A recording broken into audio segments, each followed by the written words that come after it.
ฟังลานบานทาน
อานิสงส์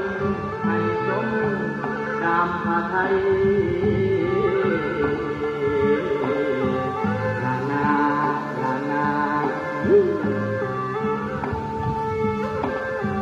ป่วยน้อ